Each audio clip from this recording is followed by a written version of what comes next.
Paranormal Dimensions is a regular feature on Mondays on the Paranormal UK radio network. Whatever or whoever it is that haunts that house, the manifestations are the most powerful and evil in their experience.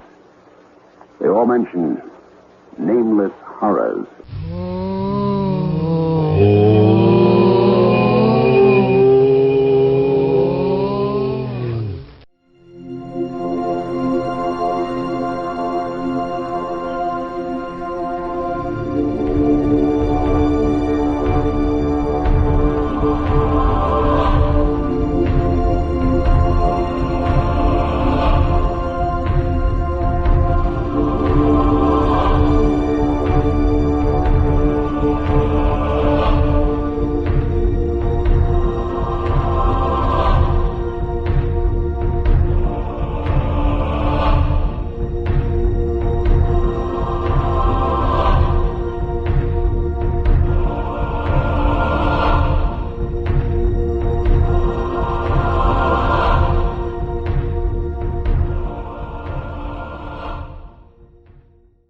This is Sasha Christie, and you're listening to the Paranormal UK Radio Network, the UK's biggest paranormal network. And this is Paranormal Dimensions with David Jonh. I am Dracula. I bid you welcome.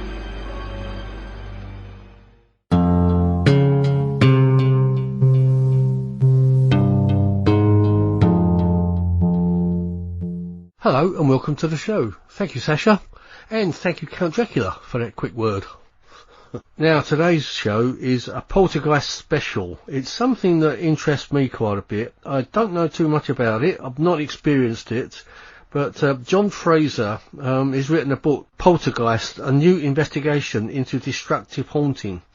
It looks pretty interesting. It says on the back, is the poltergeist syndrome the only type of paranormal phenomena that can really be proven?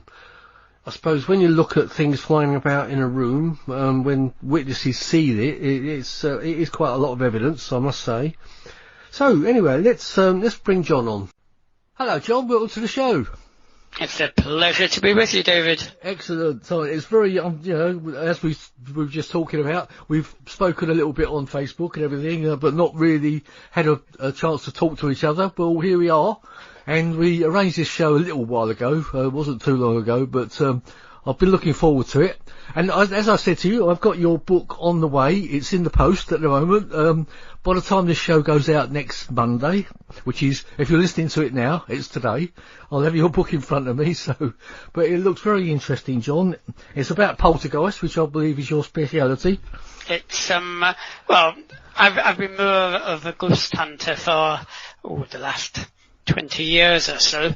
But recently, I've become more interested in poltergeists, partly because, when you think about ghost hunting, you think about seeing a shadowy figure maybe for about 2 seconds at 4 o'clock in the morning, after about 10 cups of coffee. And I don't think you're ever really going to prove the paranormal that way. But on the other hand, if something's suddenly thrown across the room, there's no imagination involved. The object was somewhere and then it's somewhere else. Yeah, it certainly gets your attention, doesn't it? It certainly gets your attention. So recently I've become more interested in poltergeists, and even more recently I have had a book published, Poltergeist, A New Investigation into Destructive Haunting, including The Cage, Witches, Prisons and Tours. Yeah. Very long title, which we will refer to as Poltergeist, A New Investigation from now on, I think. I was actually hoping to go to The Cage, but unfortunately I think the owner, I think they sold it, didn't they, and I don't think they want to open it up to the public anymore. As I understood it, the council didn't approve of it being used for, in inverted commas, events, and said it needed licensing. And yes, Vanessa Mitchell has decided it's probably best to pass it on. I believe it's in the middle of that process, or coming towards the end of that process. Yeah, I understand it's been worn out quite a bit anyway, if that's the right word, because of all the visits it's had. I don't know if that's if that is a true occurrence, whether it can happen, like it wears out. I don't know. It's it's a good point actually, because there's very few ghosts of, sort of Normans and very few Romans. So maybe ghosts, whatever they are, do have a sort of sell-by date, and whatever power is causing them is lost. I mean, most of my research of the cage dates back a couple of years anyway, so it could be the phenomena's dimming. It's possible we'll never know, because apparently the new owners are buying it, but they aren't actually interested in the paranormal, or at least in running the place for investigations. So it might just become one of those, we don't know if it's haunted anymore unless they get so intrigued by it, they start contacting ghost hunting societies. Yeah. I mean, for our US and international listeners out there, the Cage is quite a famous haunting place where they used to keep witches, I believe, in Essex in the UK. It is actually quite an interesting case, which you can probably Google if you want to find out more about it. But yes, I think it's been mentioned, at least in the press, as being possibly the most haunted house in England these days. Yeah. It's reason it's called the Cage is part of the house used to be an old lock-up cell, where they used to, which was a tradition in English villages, they'd put the local villains in until the magistrate could come, and possibly a witch was imprisoned there, or possibly on a similar building in a similar site in the village that we're not quite sure of. Because this was a witch finder general territory, wasn't it? Yes. All around the area.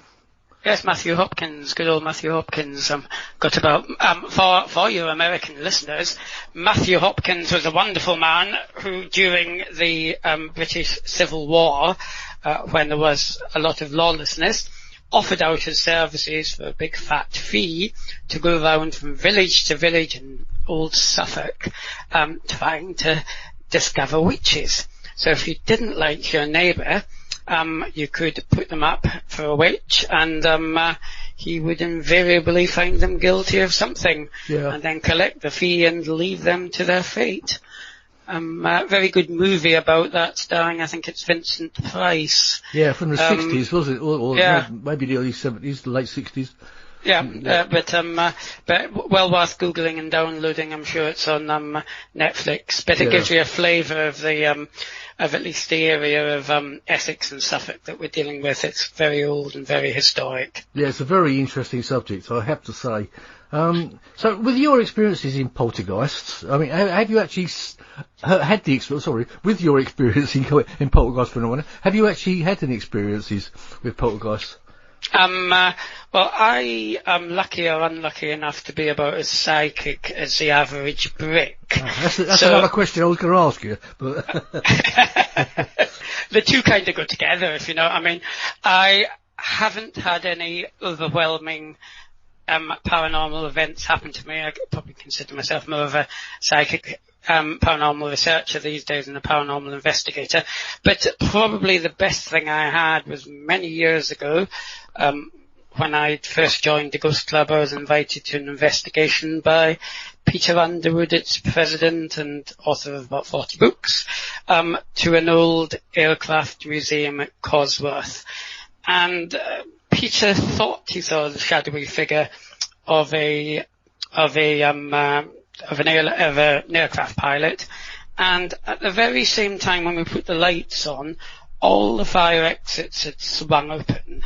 We didn't actually see them swing open, but we were like 90% sure they weren't open. I mean, why would fire exits be open in a building after hours when we'd been given permission to investigate it? So that was intriguing. I mean, I've taken psychics into a haunted council flat, and without telling them about the background, had them pick up the sex of the entity, the approximate height, the approximate age, and where he tended to stand, which again was quite impressive. But that's through knowledge, that's through second-hand knowledge, rather than have somebody or something jumping out at me and throwing something across the room. So unfortunately, my expertise is very much in second hand and talking to people and trying to make sense of situations. Well, a bit like me as well. I'm not psychic at all. I mean, I imagine we've all got a little bit in us, but it's actually bringing it out, isn't it? We can all sense things, atmospheres and things, but I'm like you, about as psychic as a brick. Yeah, I'm probably being a little bit unfair to bricks in my case. I mean, especially when you consider the stone tape theory of ghosts. Yeah. But yes, it's I've not had a huge amount happen to me, but I am fascinated because it's one of the last few mysteries that still surround us. Ghosts and poltergeists especially seem to happen worldwide.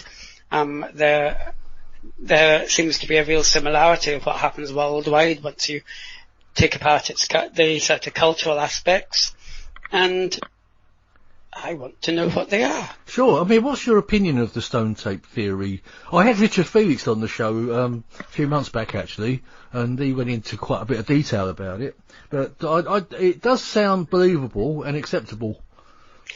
It's got a couple of really good anecdotal cases, such as I've forgotten the name of the house, the old house in York where the chap saw a whole legion of Roman centurions walking through, and turned out they were walking, he could only see them at waist height, and turned out there was an old Roman road a few feet under it. But to be honest, and I mean, there's a lot of anecdotal stuff about ghosts walking through walls, and then previously they found out there was a door there. But I'm not sure if there's enough to make it one of my favourite theories. I certainly wouldn't discount it. But I think there are probably better theories around. It certainly doesn't explain most hauntings and most paranormal phenomena. So it's on the list, but it's probably not my number one. Yeah, it could be that there is like a recording, because sometimes people see murders being reenacted and things, don't they? Obviously the perpetrators have no idea that the other person's there watching them. So it could be like a recording, I suppose. I think Richard seems to go along he seems to think that's the way that things are happening. But I think, like you say, I believe there's other types of hauntings and things as well, aside from that. The interesting thing about the stone tape theory as well is nobody's quite sure if it existed before the TV drama in the 1970s called The Stone Tape that actually kind of made it popular. It was I must have missed that one. I didn't see it. There was a very good TV drama in the 1970s. I think you can still download it because it's one of these sort of really famous ones if you're making a note of that now. Into the paranormal, called The Stone Tape, which and suddenly overnight, I suspect somebody had mentioned it before, because otherwise a TV producer probably wouldn't have cottoned onto it. But it was all about basically a stone tape theory and how people were getting things coming out of the walls. And there's a few twists, I won't ruin it. It's something for you to do after reading my book. It is, yeah. I mean, I've made a note of it. It's something I shall look into. I mean, you obviously believe in ghosts. Or is that a silly question? I don't know. I don't believe you can explain ghosts, or especially poltergeists, away. I've got a weird belief. I probably, by my inner nature, I'm a little bit of a skeptic. You've got to be I think like I've said before on the show, you've got to be a skeptic first. Yeah. You've got to find an explanation for something before you go down the ghost route, haven't you? Oh, absolutely. But when you look at all the evidence throughout the world, you can't just say it's mass hallucination and sort of wipe it away as nonsense. Seems to be something going on there. And more so with some ghost stories, you can explain away with psychological explanations the expectation of seeing something in a haunted house, confirmation bias, and so on. But you can't do that with a poltergeist. What do you think about the theory of with children involved with the poltergeist phenomena? Like disturbed children seem to bring it on? I think if anything triggers poltergeist phenomena, it's a situation of stress. There's enough cases that don't involve disturbed children to say it can't just be girls and boys between 12 and 17. However, if it is caused by people under stress, what's one of the most stressful things in the world? Being between 12 and 17. We can all remember it if we go far enough back. So I think puberty is one of the main triggers, but there's also lots of cases where there's been an upheaval in the family, even moving into a new house. Then you immediately think the house is haunted, but maybe it's actually the stress of moving into that house that's triggered it off. Yeah, a friend of mine actually gave me some stories once. They had some funny things going on in the house they were living in. And when they moved, they actually took the strange occurrences with them. They started happening in their new home as well. So why that would happen, I don't know. I don't know. Was there any, was there, without going into details, because obviously he's a friend and what have you, but was there any sort of stresses, anyone lose a job, anyone lose a relative? Yeah, not to my knowledge. Not to your knowledge, no. I understand his wife was actually clairvoyant, but they did have things like lights going on and off and doors opening, and I think the television came on a couple of times on its own and things like that. It happened quite often. And they took that with them. It could be the wife was a trigger just because she is naturally clairvoyant. Yeah. But it's interesting.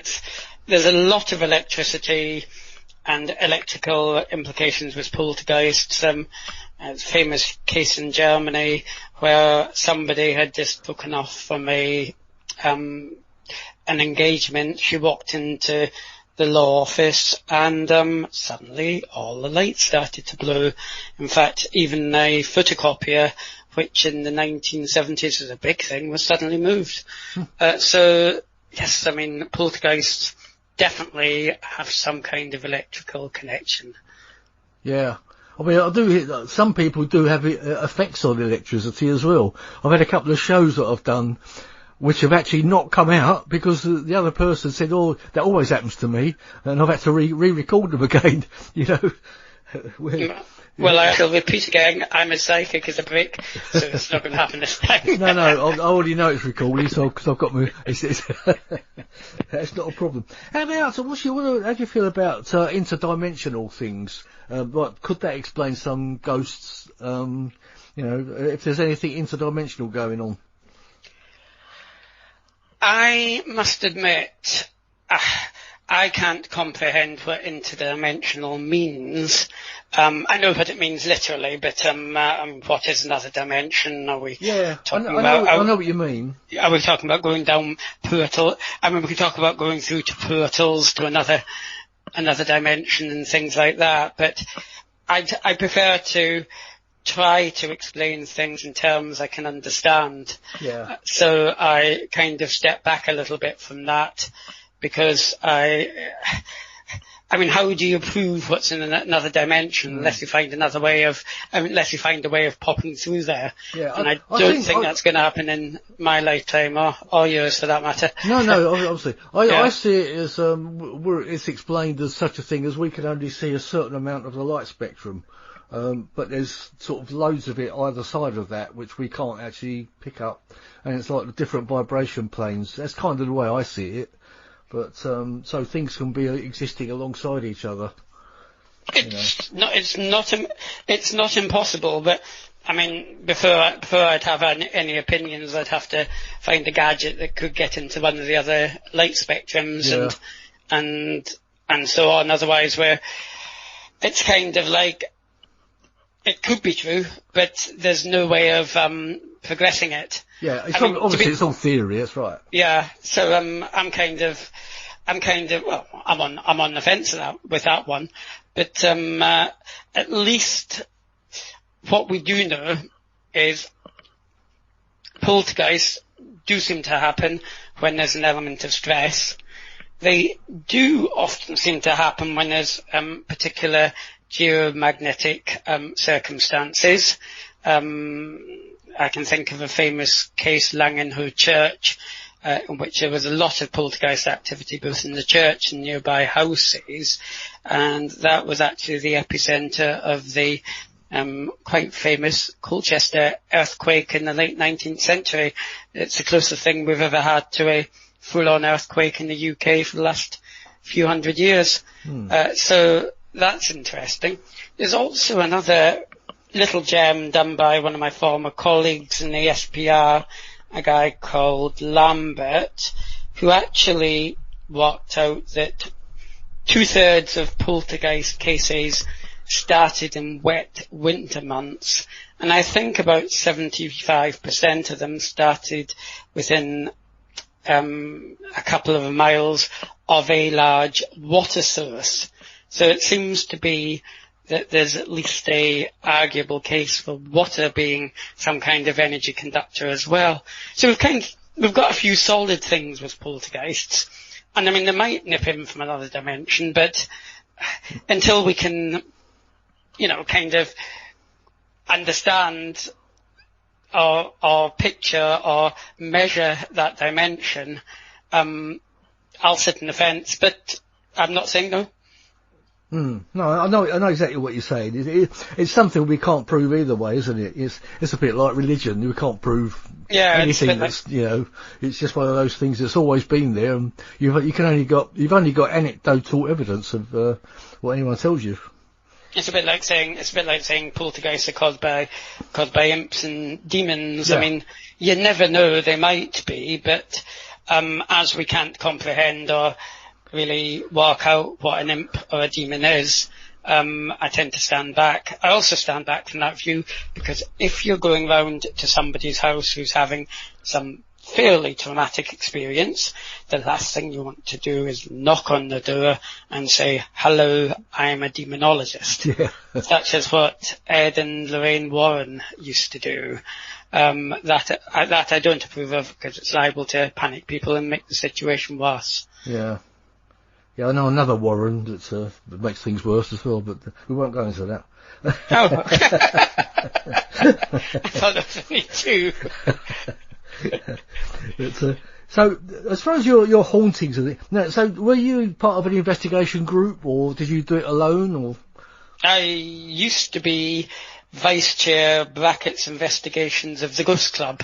Going back a few years, I'm still a member of the Ghost Club, but I'm now more active in the Society for Psychical Research. So yes, I organised quite a few investigations during that time in wonderful, strange places, such as the Clerkenwell House of Detention, which was a really interesting experiment in some ways, because nothing objective happened, but just about the entire group got freaked out, sensing things even if they weren't psychic. Now, that possibly is a good explanation for why we might not be able to prove ghosts exist, even if they possibly do, because most of the stuff that's picked up is fleeting or sensual and difficult to measure. So who's to say whether my group of very experienced investigators picked up something real or simply got freaked out by the fact that we're in an old underground prison with a few chamber of horror statuettes chucked in the darkness, and you've got a situation that is rife for the imagination running wild as well. So that was that particular investigation was a good experiment in what can happen that's wonderfully ambiguous. Yeah, it is very easy to imagine things in the dark, I know. especially in an underground prison. Yeah, I think you do also pick up things off of each other, don't you? If somebody gets startled, then everyone else will start getting startled about it. But, Yeah. I mean, I've done some. You went to read Rendlesham Forest recently, didn't you? I did a walk through Rendlesham Forest. It was just my little staycation.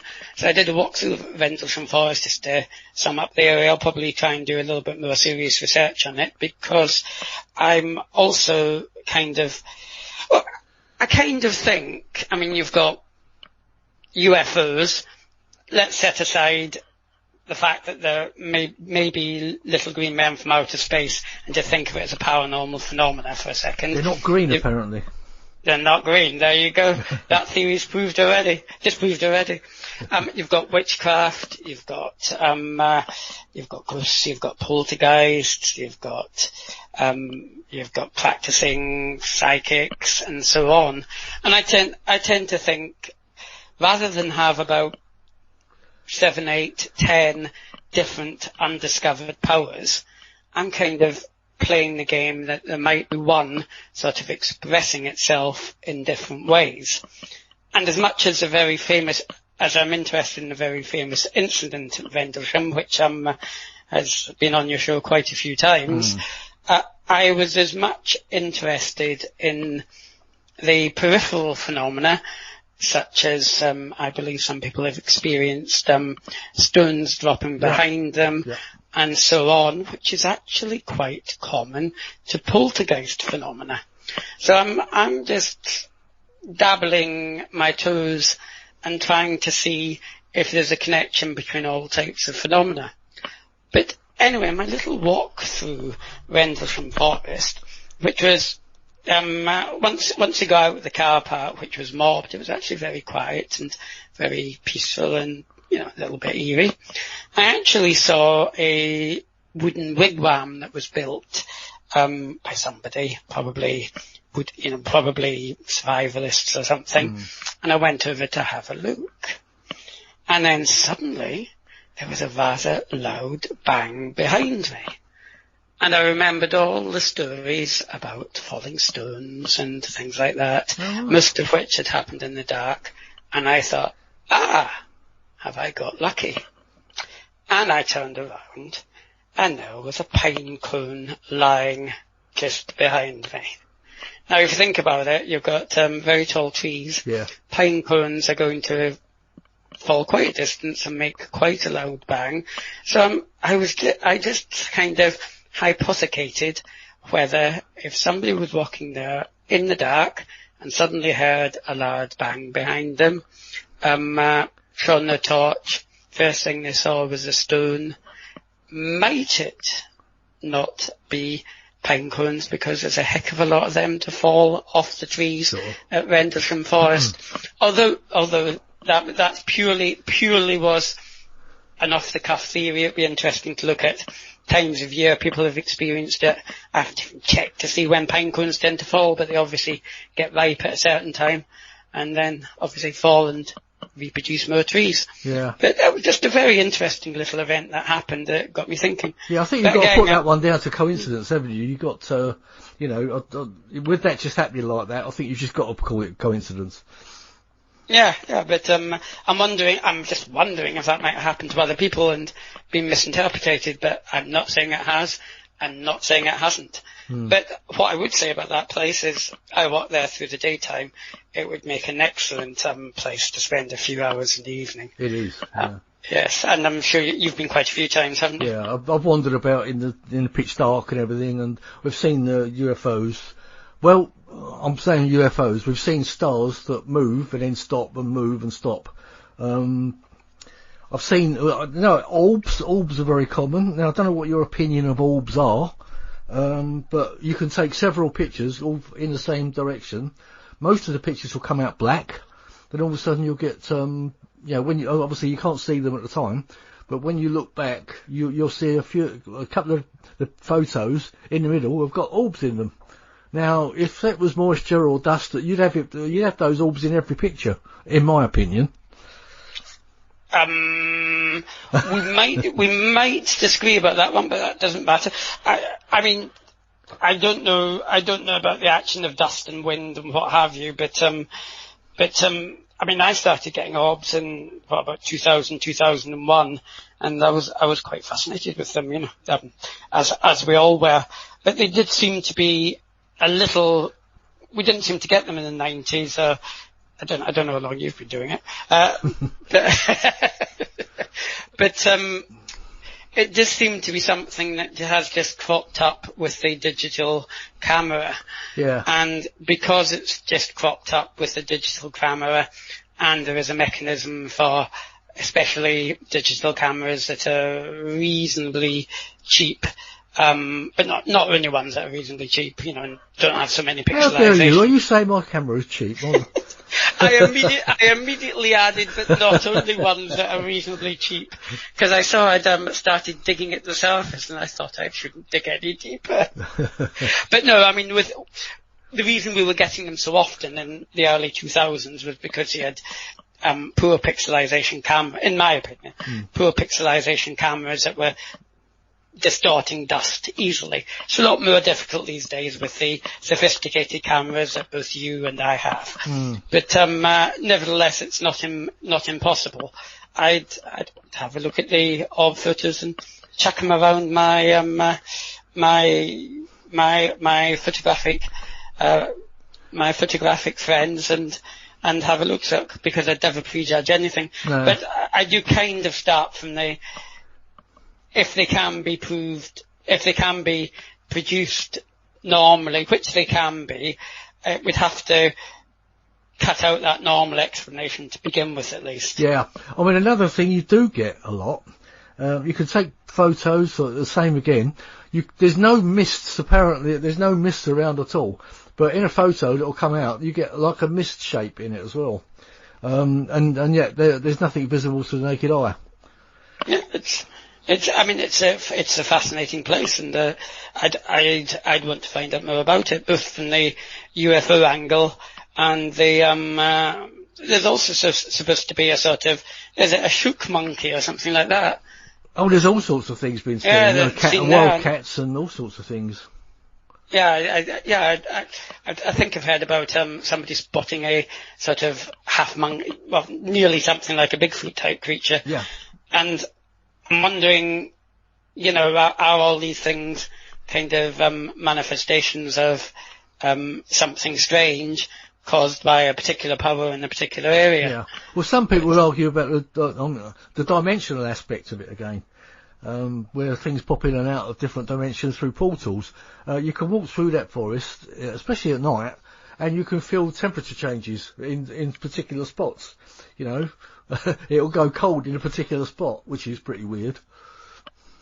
Yeah, if I ever come back, which I almost certainly will do at some point, actually, because another place that fascinated me in the area was the sunken village of Dunwich. Oh, it used to be a town, but it's now about 3 houses and a very good pub, and a lovely little museum who, with a bit of luck, maybe passing me on some information about some hauntings in the area. So it's a fascinating old area. The whole of that Suffolk coastal region is fascinating and quite mysterious, and certainly worth a return visit, especially when you don't have to make arrangements to get absolutely everywhere because of COVID. Yeah, whatever your opinions are of that, but there you go. Whatever our opinions are. But we won't go into that. I think we will get our own opinions of that. It is, all I will say about COVID is it's split the world into 2 parts, and it would be nice to have some objective common sense about it, and that sadly is sometimes what happens to the paranormal as well. Yeah. There's too much the People's Front of Judea and the Judeans People's Front battling each other when we should be really after the same goal. Which we could say is all part of the plan, divide and conquer. Yeah, but who's the person trying to divide and conquer the paranormal? Yeah, well, yeah. I wasn't sort of, I wasn't meaning the paranormal, but I was thinking about all the other things, all the other divisions that are trying to, like colour, race, sex, and everything else. Yeah, just trying to make everything, put everything in compartmentalised is the word I was looking for. Putting people in little boxes and making everyone argue with each other about it. But I suppose it's always been done. Yeah, and it shouldn't be done. Absolutely. We are one race, the human race, and we are one community, the paranormal community, and we should be all walking in the same direction. Yeah. So, I mean, you obviously believe in life after death and everything like that. I mean, do you believe we go on into a different realm when we die? I don't know. I mean, the problem I have, without being a total spoiler, for my book Poltergeist and Your Investigation. Yep. Right, don't give too much away about it. Is the more I looked into, when I first started writing it, I normally do books in 10 chapters, and 10th chapter kind of summed things up. And I hadn't really planned what was going to be in chapter 10. But the more I looked into it and kind of learnt as I went along, the more I kind of thought, now, poltergeists, mischievous, sometimes a little bit nasty, throw things around. If you're lucky, they will communicate with you via rapping. But I heard an up then. What was that? That was me. That was me demonstrating it. That's all right. Sorry, go on. It's my stupid sense of humour. Carry on, John. Sorry. That one wasn't. But when they do rap, they rarely say anything of any consequence. Like, example is a case in Andover, investigated by one of my colleagues, Barry Colvin, where the only intelligence they could come out with was predicting next week's football results. And they didn't even get them right. And I kind of think if it was simple as an entity coming back and using powers from somewhere, they would actually try to do something a little bit more sophisticated than just throw things around, make pools of water, occasionally, unfortunately, even starting fires. They'd actually, but basically behaving like a real pub brewer.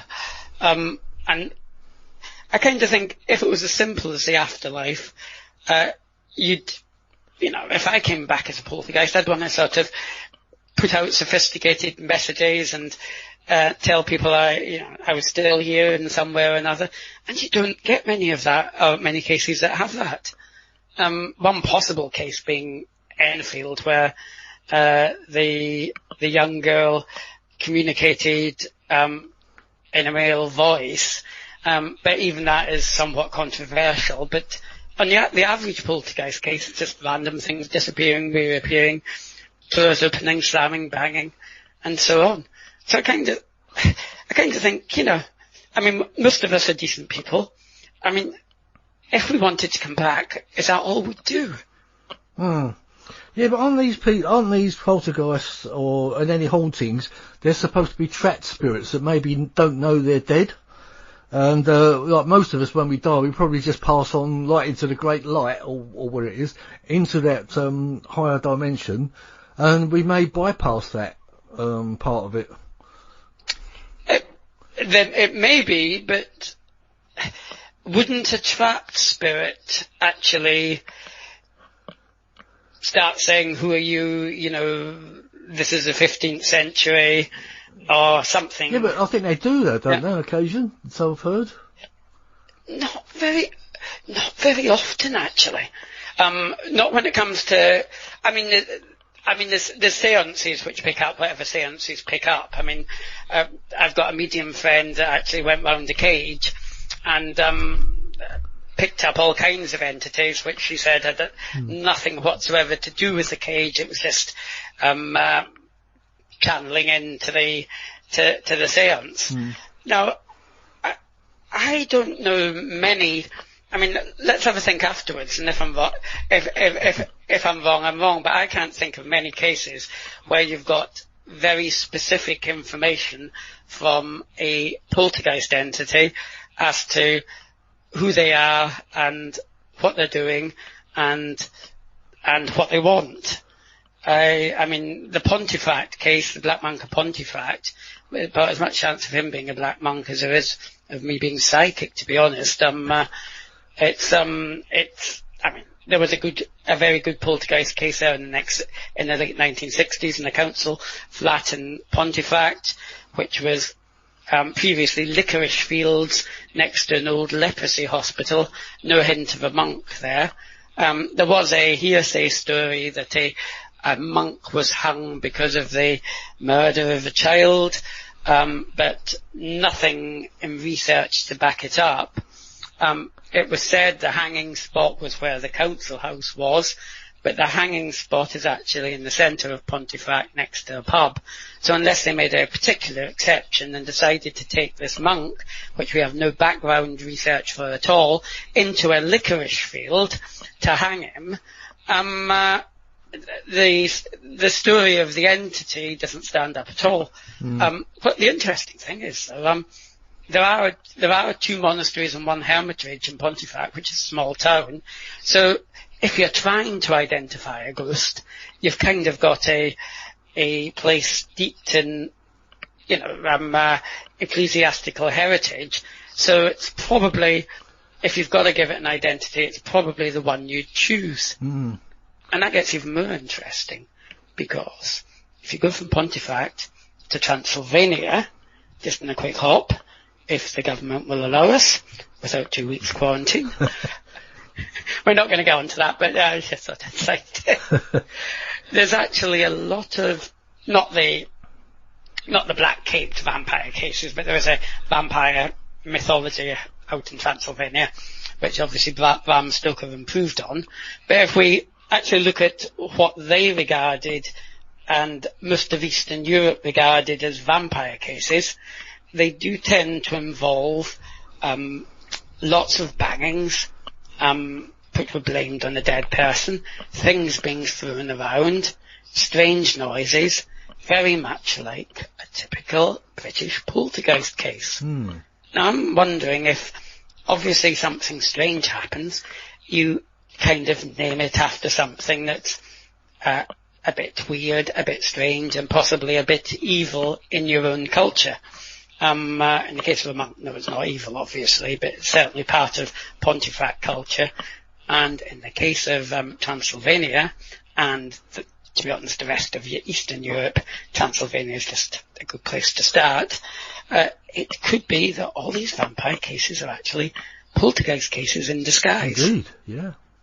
Which would make it far more interesting, because we kind of think of poltergeist as being North American, possibly Scandinavian, English, and a couple of other countries. And really, we don't take vampire sightings seriously because they're just too weird.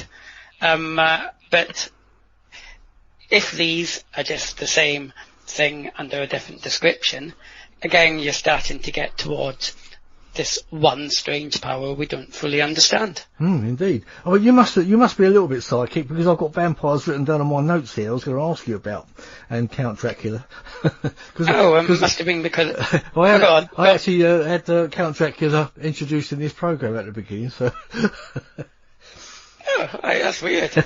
I have been to Transylvania 7 times. You have? It's got some amazing castles. I'd love to go myself.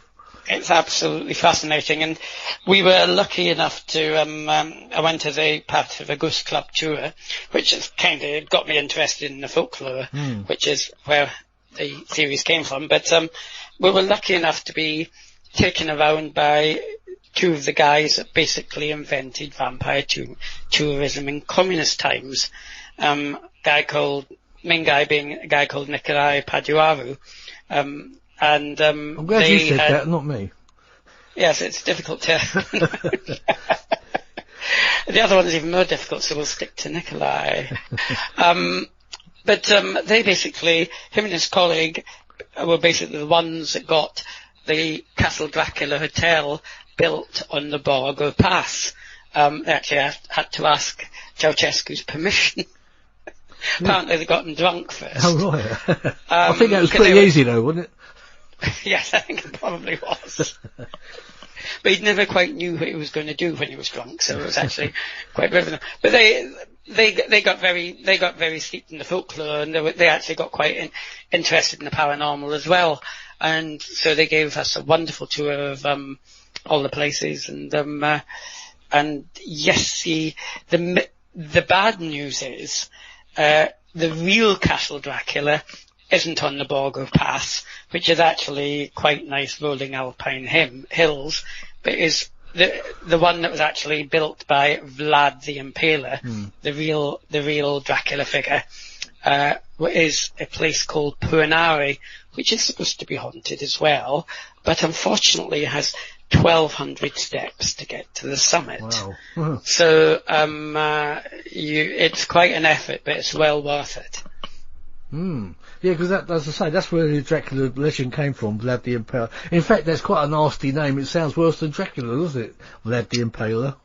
Well, that was actually the whole fun about Vlad, you see, because he was actually, funnily enough, he was actually Prince of Wallachia, which is right next to Transylvania, but well, mere details when Bram Stoker pointed at a map. But Wallachia was a tiny little kingdom sandwiched between the Otto-Hungarian Empire and the Turks. And the only way they could keep a certain amount of autonomy is to become a larger-than-life character. Like he caught a couple of Turkish spies when the Turks were thinking of invading, and he kind of impaled them. And so when the Turkish army came along, they said, oh my God, we don't want to take on these guys. And they hesitated a bit and started talking. He probably invented psychological warfare. Yeah. And in his position, squeezed between two superpowers probably wasn't a bad thing to do.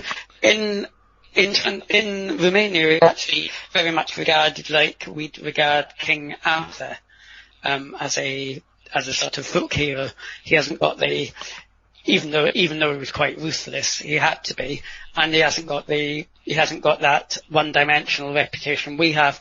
There's stories about how they could leave a gold cup next to a drinking fountain in each of the villages in Transylvania, and nobody would steal it. Would you steal it? I don't know, I might think about it. Knowing what the consequences would be? No, I don't steal, I'm not like that. No, I know. But that's an interesting aside though. But as I say, if you go into different cultures, you will get poltergeists, I believe, under different names. Another interesting one is in Latin America, where they refer to what they call as duendes, which is basically goblins. And nobody takes it seriously because us good Western paranormal investigators don't tend to believe in goblins, mainly at least. But most of these goblins throw stones, make lots of noises, and behave just like a poltergeist. And in certain parts of Latin America, there's no Spanish equivalent word for poltergeist, certainly in Colombia, so they call them goblins.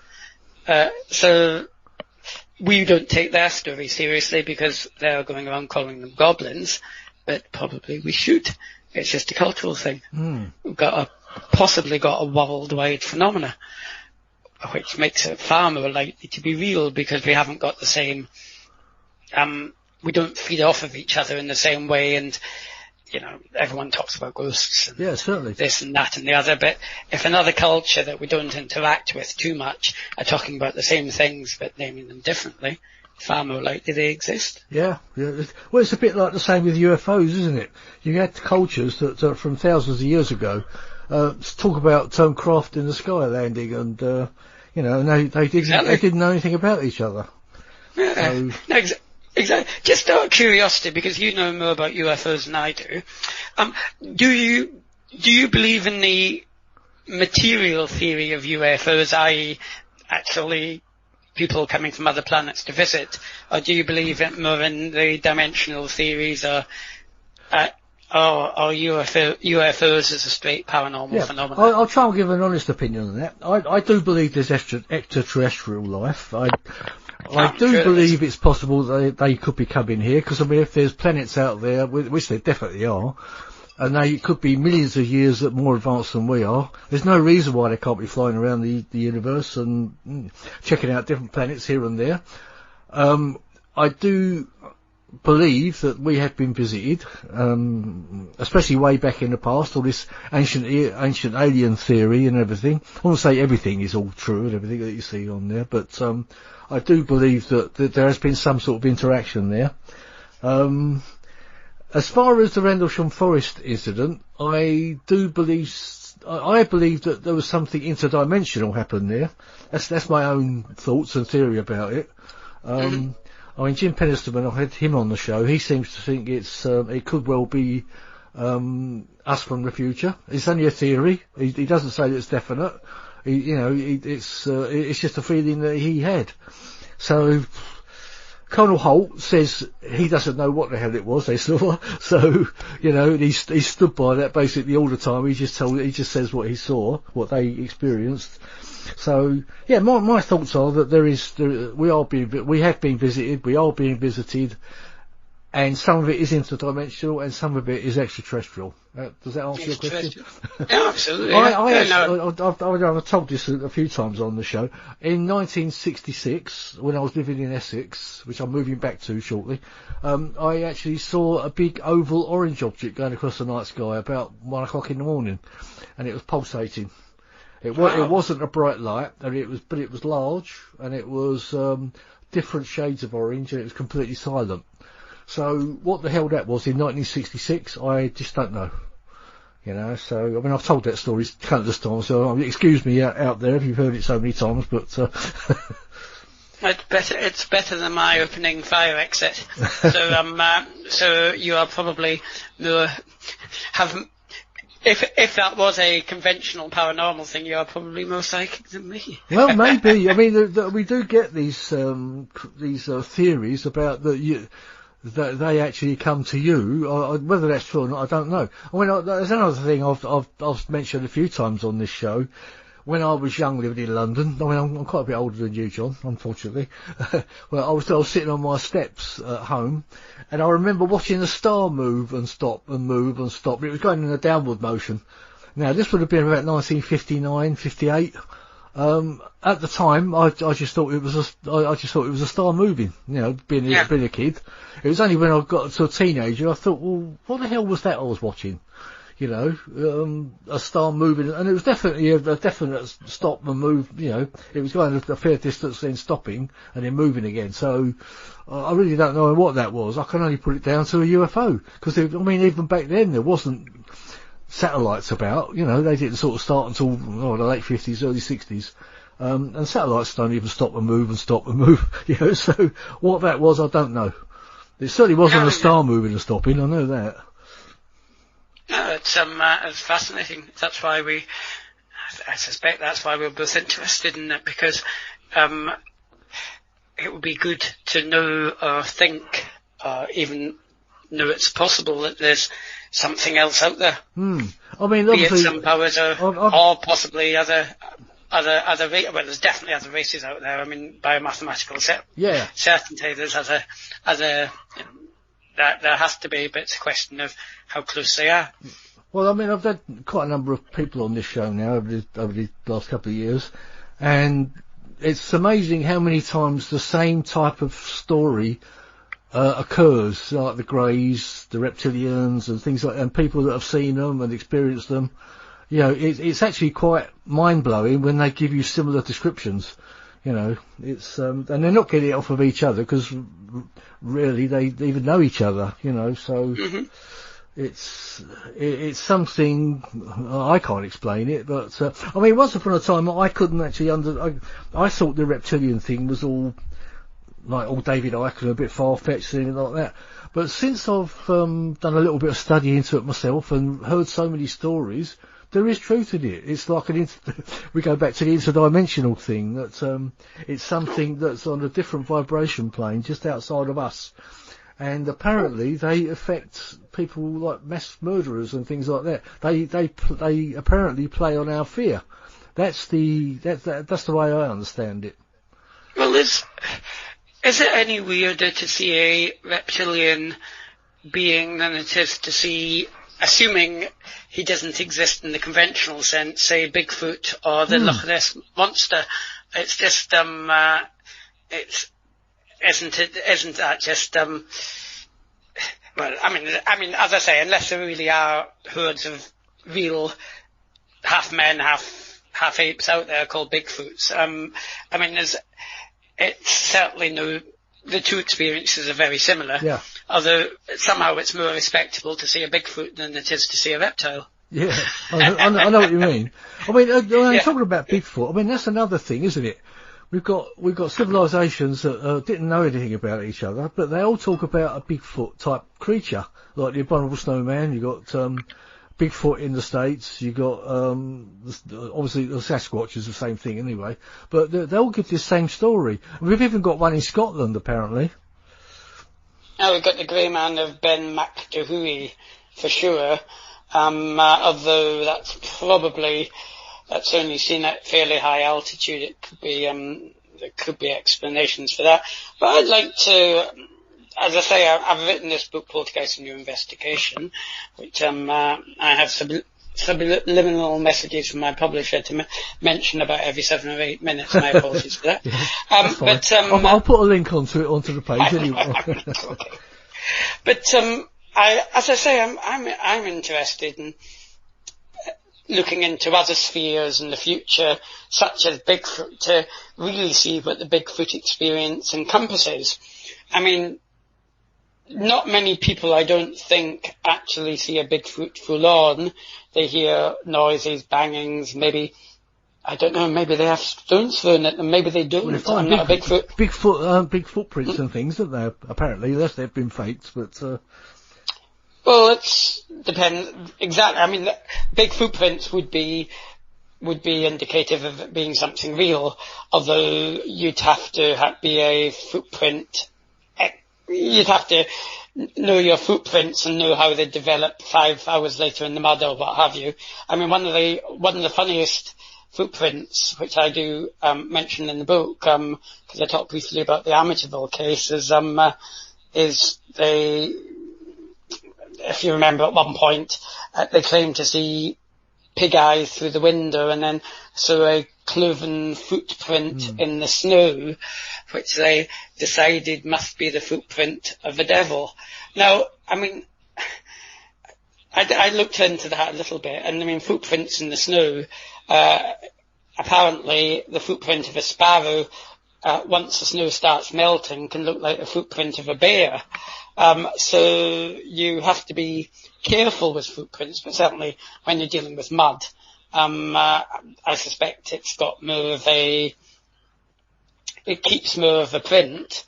But no, it's something I'd like to look into to try to work out whether this is actually just a strange animal that we haven't discovered, or whether it is something that should fit into the box of paranormal powers, whether Bigfoot is the equivalent of the North American, Canadian vampire, and whether it's just a strange paranormal power going a little bit amok. Yeah, that's actually a good question. Are they actually supernatural beings? Then, you know, they could well just be an undiscovered animal, like you say. And there is I think Bigfoot are based on American Indian mythology, so it could have been that was just the convenient thing to identify the strange phenomena with. Although, as I say, this is possibly a project for the future, because I don't know enough about it. But I'm wondering whether what I do know is that nearly all active ghost cases have a bit of poltergeist trapped in, and vice versa. There's a lot of ghost cases. You know, Anne Boleyn's supposed to visit Hever Castle on the 21st of December, without her, I can't remember whether it's with or without her head, which is a wonderful ghost story, but it never happens. You know, it hasn't happened in the past century, but everyone keeps repeating it. But the really active hauntings seem to go hand in hand with poltergeist phenomena and vice versa. So I'd go as far as to say, whatever they are, afterlife, some powers within our own mind, they are virtually in the same box. They are the same power being expressed in different ways. So I'm wondering if you can open that box further, possibly to include UFOs and other things. But I haven't got the answer to that, and it's not actually mentioned in my book, because this is something I've been thinking about since I wrote the book. Yeah. The book is mainly about ghosts, and particularly poltergeists, and how they tend to interact, and theories as to what they might be. And it's written in a way that hopefully takes the reader on a kind of journey from where I started out and from where I ended up changing my views, and where interesting people like Guy Playfair also slightly adapted their views, and Colin Wilson, based on one incident, actually flipped over from thinking it was powers within us to the afterlife. And that incident was actually one that happened in the Black Monk and Pontefract case, strangely enough, which is why I was so interested in it. Yeah, it's an interesting case, I must say. Well, you mentioned goblins earlier. There's a lot of people believe in fairies and things like that, and people have taken pictures and things. I mean, what's your opinion on that? If you're talking about... Are we talking about another interdimensional being again? Well, if you're talking about Cottingley... not particularly that case, but there is an. I mean, I think that's been proven as a fake, isn't it? It has been. Yes, it's Arthur Conan Doyle had a lot of plus points, but he was very belief led in his investigations. Yeah. Quite why the Cottingley fairies had bobbed hairstyle straight out of the 1920s. Yeah. I suppose it could have copied us, but you know, it's starting to get a bit complicated if you're reading our fashion magazines at the time, you know. Yeah, I think that was one of the first sort of supernatural hoaxes, wasn't it, really? Yeah, and I don't think they even meant it to, the killer there was that Arthur Conan Doyle took it seriously, otherwise it would probably have just been a couple of 13-year-olds and that convinced maybe their mum and dad, and everyone else just put it down to pranks. But as soon as Conan Doyle got involved and took it seriously, everyone else started taking it seriously. I suspect he had an off day in the office. But I don't know many fairy photographs. Send me some afterwards, actually, because I would tend to even assuming there is an interdimensional thing, I don't know many cases where there's been any real... I mean, there are people that believe in fairies, I know, but I certainly haven't seen any photographs that would describe them as... that would have winged beasts appearing as conventional fairies, if you know what I mean. Yeah. But... I don't know if you know a chap named Bill Rook. They call him Alien Bill. I don't know if you've come across him at all. But I haven't actually. He actually did take the picture, probably about a year or so ago now, and it did look like a fairy. And I know Bill. He's hopefully he's got a book coming out. It's been coming out for a couple of years now, but I think it's almost due out. And I think this picture is going to be in his book. He did take a photo of what looked like a fairy, from a distance, and it does look like a fairy. It does look like a fairy. So did he see it at the time and then snap, or did I believe it was visible to him. Yeah, I mean he's actually been known. It's quite a character, Bill. I mean, if he does get on this show eventually, which I'll hope in June 2021 he'll manage to get on here. But he's had experiences where his hands actually light up and things, and he can actually summon light beings and things like that. and you do see these strange light shapes appearing. So watch this space, and I'd look into him. You know, we've been talking about the paranormal being seen as aliens. We've been talking about the paranormal being seen as Bigfoot and possibly as reptiles. It is actually strange the way that we can kind of talk seriously about, in a paranormal sense, about Bigfoot and so on, but people kind of shy away when fairies and, well, I've already discussed goblins and that in America. I mean, but to us, it's a serious subject, isn't it? Yeah, I mean, the paranormal has a way of, has different ways of expressing itself. Now, I've got a sneaking feeling it might all be the same thing, but there's no reason because it's come over as a fairy to take it any less seriously as a paranormal incident than it would be to come over as a talking mongoose. Yeah. Are you aware of the case I'm talking about? I do know what you're getting at, because I do believe there's a big connection between all supernatural occurrences myself. I couldn't see it years ago, but I do actually. But I can see those connections now. So I don't know. I don't actually know the case you're talking about, but please enlighten me. Oh yeah. For those that think we went totally off the wall, went to fairies and then to talking mongoose or goose. There was actually quite a famous case in the Isle of Man, a tiny little village called Dalby. There was a 14-year-old girl, lived all by herself with her elderly parents, and started saying she was seeing a talking mongoose.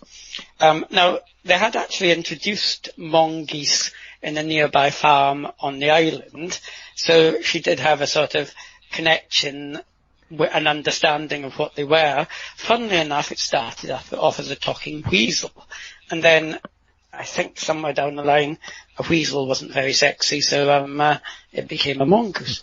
But when you look at the whole phenomena behind that, there was lots of rappings in the walls, there was movements of objects, strange noises. It's exactly the same as a typical poltergeist incident. Dressed up by a 14-year-old girl who's a bit lonely as a friend called a talking mongoose, who called himself Geff and said he was the 8th wonder of the world. Now, Harry Price investigated that, and good luck to him, because he wasn't the fittest of men, and to get up that hill to that house takes some doing. I did it once to look at the ruins, or what's left of it, not much. And he got ridiculed for it. But when you take away when you take away what the girl had called it, you've really just got a good, solid poltergeist case. When you look at what's that case in America? Bell Witch. When you take away the old lady that had died and the witchcraft inclinations, what actually happened was very similar to what happened in Dalby. Object movements, bangs, strange wailing noises from memory, and of course there was a young teenage girl involved, Betsy Bell. So when you start to look at all these cases, it does seem it is just could at least be one power expressed in different cultural ways. So I don't know what your friend saw, whether it was a literal fairy or just possibly an actual explanation. I haven't seen the photograph. I'll have to try and find the photo and I'll send it to you. No, by all means. Or the supernatural being conveyed in a way that was kind of understandable to him. It could be any one of them. That's what makes it so fascinating. As far as Harry Price you just mentioned, what do you think of him? Because he was actually ridiculed in the end, wasn't he? But nobody's ever really proven that the Borley Rectory case didn't happen. He crossed a couple. I've got a lot of time for Harry Price, actually. I mean, anyone in the 1930s that managed to get somebody to fund He's a fascinating character. Cutting edge equipment laboratory, and do all kinds of things which we haven't got the resources to do these days, has to be worth something. And I've no problem with him having a good relationship with the media. For example, when he was trying to do an experiment on firewalking, he contacted the Times and said, why not put 50 copies of the Times in the hot coals so they could say they walked across the Times, guaranteed a headline. It was still a legitimate experiment on firewalking, which we now know has a natural explanation, but nobody was quite sure at the time. There are a couple of times he maybe crossed the line, though. One being, he made a joke about a brick being thrown and photographed at Burley Rectory, and at the time it was clear to the photographer he was having a joke because there was a builder chucking bricks around just out of camera shot. Yeah, that was a famous photo, wasn't it, that everyone thought was real. Yeah, and if you actually look at the wording, he didn't actually say it was real, but he said enough to give that impression unless you read it with a fine tooth comb. He said, we all said, oh, the poltergeist's having a last laugh, which was true, but they were joking. Yeah. And the way it came across in the book, he didn't. So there was a couple of times he definitely crossed lines, which I probably wouldn't recommend because it does make it a lot easier for the possible good stuff to then be criticised. He told fibs about his upbringing, but I can kind of forgive that in a class-riddled society, if you know what I mean. Yeah, especially back then as well. Back then, yes, absolutely. So that's forgivable. Few things he did that he shouldn't have. And he did like publicity, but there's plenty of scientists that like publicity. Of course, I mean, so that's how they try and get some finances, isn't it? Absolutely, yeah. I mean, I did have Neil Spring on earlier this year too. I know Neil, yeah. He wrote The Ghost Hunters, which is a brilliant book. I would really, advise anyone to get it, because they actually made a TV, I think it was a mini-series, wasn't it, based on on that book, but it was nowhere near as good as the book was. You know, it does give a really good insight into Harry Price, I thought. Yeah, that's right. They tell it from the view of the secretary, and there was a real life secretary, but this secretary is a fictional character, and he did a lot of good research, and I actually got to halfway and I forgot to finish it, I must admit, but not because of lack of interest, just other things took my time. Yeah. But I'd thoroughly recommend reading the first and second half, because most of what he manages to keep all the facts correct, but obviously tells a really good story as well, which is really important when writing a book, even a factual book, and possibly one I've tried when writing Poltergeist: A New Investigation. Well, I think that's the thing with that book. I don't actually read too much fiction nowadays. I like to try and keep factual books, but that has got a lot of fact mixed with the fiction, and it's and it sort of gives you a good outlook on Harry Price himself, which I find very interesting. Also, it gives you a lot of facts about Borley Rectory too. Oh yes, it's I know God, I've forgotten the names. Paul and the guys that got all the stuff from Peter Underwood from Burley Rectory. They've got a fascinating collection, and they will kill me because their names have just went blank. Paul and my apologies. Yeah, I think Neil said they've got quite a collection as well. Yeah.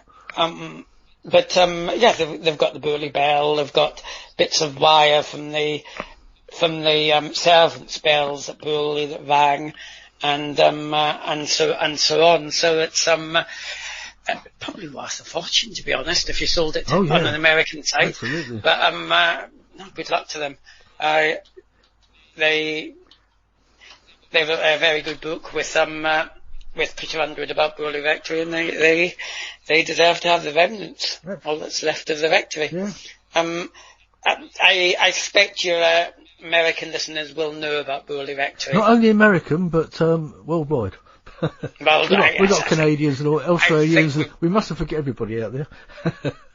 But I think Burley Rectory, like Amityville and so on, transcends the paranormal community.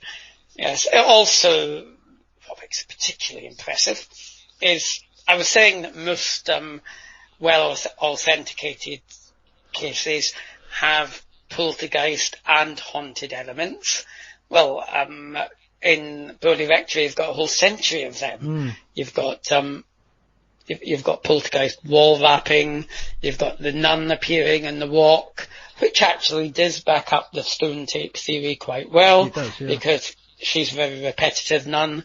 At one point was seen for 11 minutes in the 1970s by a gentleman named Croom Hollingsworth, and which I think is probably a world record for seeing a paranormal entity. Somebody will ring in and prove me wrong, or write in and prove me wrong.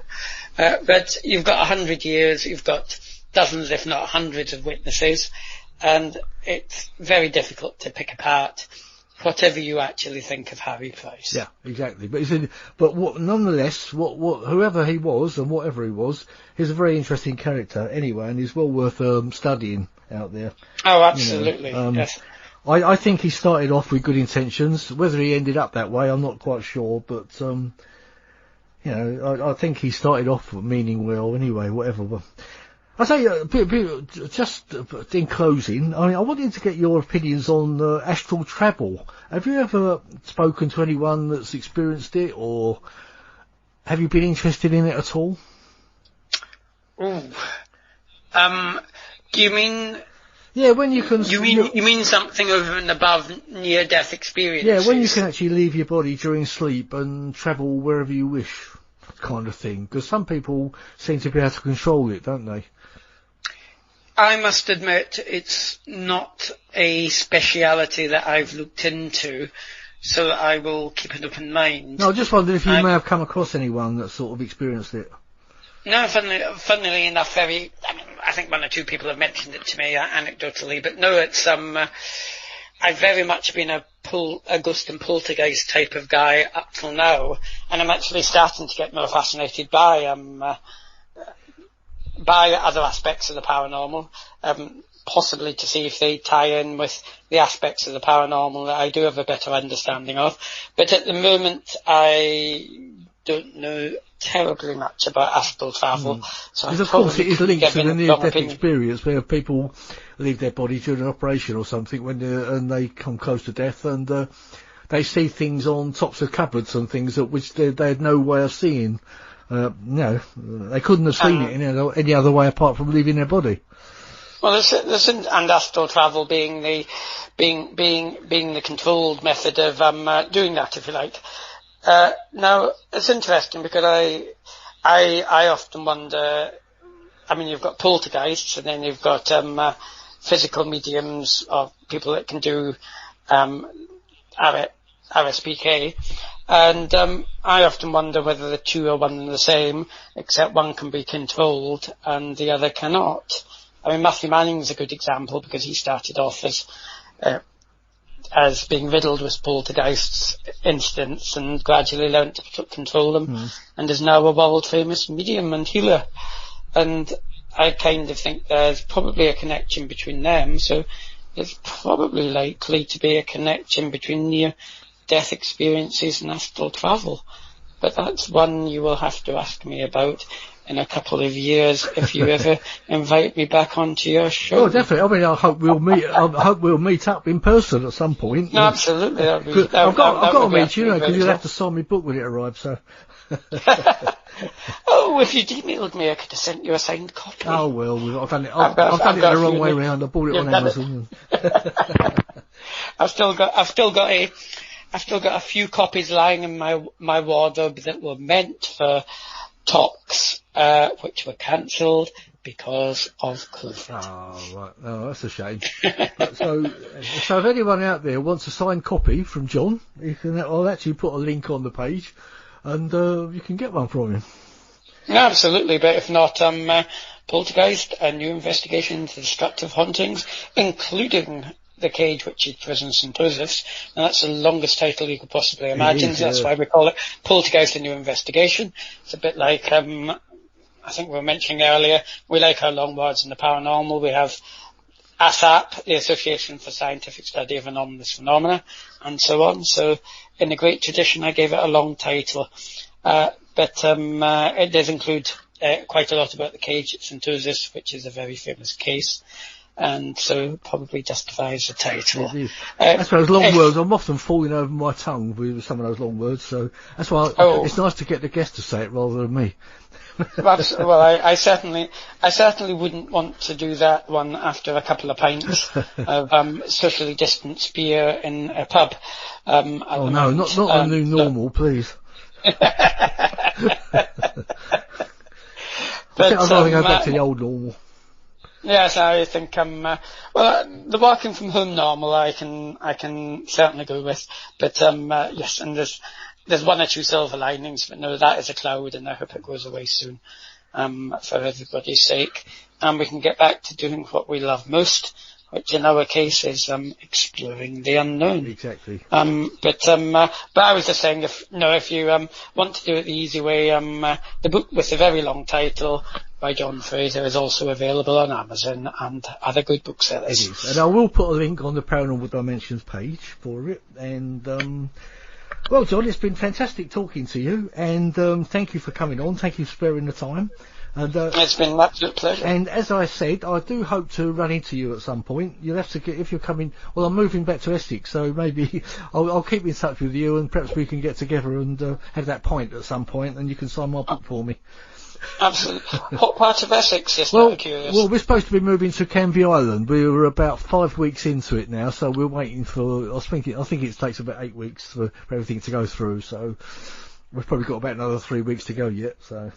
Good luck with as long as nothing goes wrong. But I'm trying to think how far that is from the Cage. Yeah, I'm not. I think it's in the Cage near Clacton somewhere. It's very, very near Clacton. Yeah, yes. It's not that far then, really. No, it's oh well, you never know if the new owners do change their mind. We might have a little recce there at some point. There are quite a few paranormal clubs around the area, apparently, in Essex, and I will hope to even kick something off myself when I get down there, because I think there's although we're in Suffolk and I'm away from everybody here, I don't really get a lot of chance to do too much, although I'm near Rendlesham Forest. But in Essex, I think there's more people around, so I might better try and get something going, and perhaps we can meet up, and perhaps you can even come and give a talk. Oh, yes, when talks are allowed again. Oh yeah, well we are.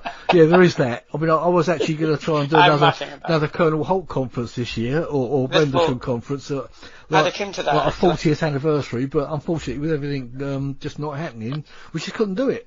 So. They've shifted the Olympics a year, so Wimbledon and everything else. So yeah, it can be. No, seriously. I think that's an excellent idea. It is one of the most famous UFO cases in the world, and a 40th plus one anniversary would certainly be in order. Yeah. Well, I think in order to make up for it, I'm hoping that I've got Colonel Holt coming up for a Christmas special. So unless that all goes pear-shaped, but that's the plan anyway. But. It's been a pleasure to talk to you finally. And you, John. And it's been a great pleasure. And as I say, I do hope I'll run into you at some point, and we'll have that beer. But absolutely. Anyway, thank you for coming on, John. It's been a great pleasure. No problem at all. Right. Cheers, John. Bye for now. Thank you, John. And you've been listening to Paranormal Dimensions. This is the Paranormal UK Radio Network. I'm David Jonh, and thank you for listening. Bye-bye.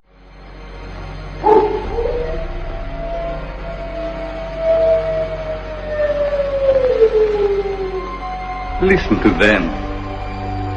Children of the night. What music they make.